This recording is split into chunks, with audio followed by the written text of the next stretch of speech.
నాకు బాగా గుర్తుండి అంటే ఎంత ఇబ్బంది అంటే అది మార్నింగ్ 3:30కి మా అమ్మ నేను పడుకున్న రూమ్లో దగ్గరికి వచ్చి తలుపు కొట్టి ఏడడం మొదలుపెట్టింది. ఏమైందని అంటే ఇల్లు బద్దలు కొట్టేస్తున్నారు రా అంది. నాకు అర్థం కాల, ఇల్లు బద్దలు కొట్టడం ఏంటి, మనం ఏం తప్పు చేసామని. పెద్ద జేసీబీలు వచ్చేసాయి, ఒక 1000 మంది పైన పోలీసులు ఉన్నారు. నేను వెళ్ళి ఏమైంది అని అంటే ఇంత చిన్న గోడ, అది కూడా 1 సెంటు కూడా లేదు, అది 1.5 feet అంత అడుగున్నారు. అది కూడా అది చివరి ఉందంటున్నారు. దానికి నేను ఎన్ఓసి చూపెట్టాను.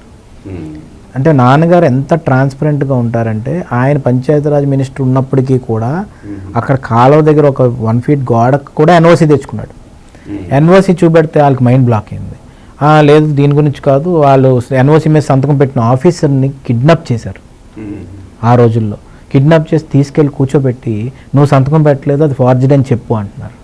అంటే ఎంత మైక్రో లెవెల్ డిస్ట్రక్షన్కి, ఎంత మైక్రో లెవెల్లోకి వెళ్ళి ఇబ్బంది పెట్టాలని ఆలోచించారంటే, నేను మా తమ్ముడు మాలేసుకుంటే అయ్యప్ప స్వామి మాలేసుకుంటే ఆ అంబలం పూజకి వెళ్ళాను. వెళ్ళంటే అక్కడ కానిస్టేబుల్ చూసి నైట్ 250 మంది పోలీసులు ఇంట్లోకి వచ్చేసారు.